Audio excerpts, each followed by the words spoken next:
paigaldus üks Porsche Cayenne, millel siis hetkel selline ekraan, millel siis nagu näha raadiovõimalus, meedia, valmidus, telefon, aga kuna autol CarPlay võimalust ei ole, siis soovis klient selle endale lisada. Vahetame ekraani ära, lisame tagurduskaamera, kleebime ära ka uksed, kuna kõlarid on siin autos täitsa okei.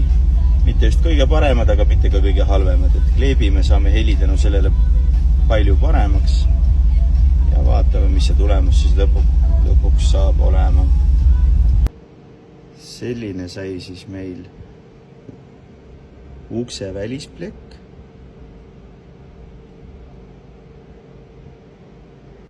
Selliseks sai siis ukse sisemine plastik, on nüüd jäigem, kõlar on stabiilsem ja mängib palju täpsemini ja palju paremini. Selline sai siis polster peale esimese kihi ehk pigimaterjali peale kandmist. Ja selline on siis lõpplahendus, kui oleme polstri peale kandnud 4. kihi. Vahepeal tahtsin näidata tööprotsessi.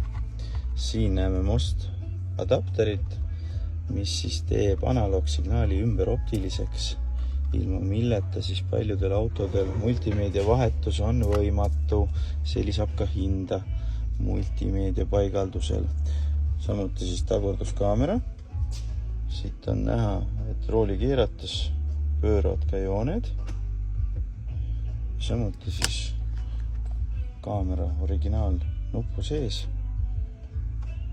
kus on siis pakiruumi luugi avamine. Et selline lahendus selle auto puhul. Nii, sai siis meil ka see multimeedia lõpuks paika. Et antud hetkel mängib meil siis YouTube. Et paljud on küsinud, kas YouTube on võimalik vaadata, et on, aga muidugi omal vastutusel kõige ohutum ta sõites ei ole, aga kõrvalistuja tahab vaadata, siis saab kasutada. Toimib ta läbi internetikaardi. Korraga ühe telefoni pealt kasutada CarPlay'd ja interneti jagada ei saa kahjuks, et on vaja Telia kaarti.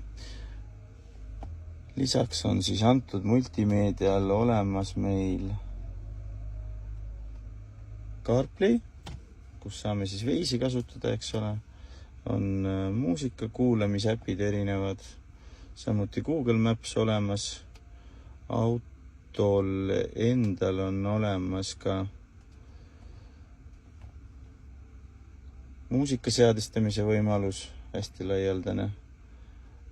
Lisaks sellele siis oma sisse ehitatud navigatsioon, raadio kuulamine.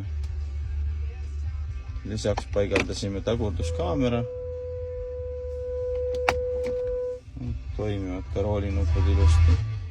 Nii et üks hea kaasaegne lahendus jälle paigaldatud.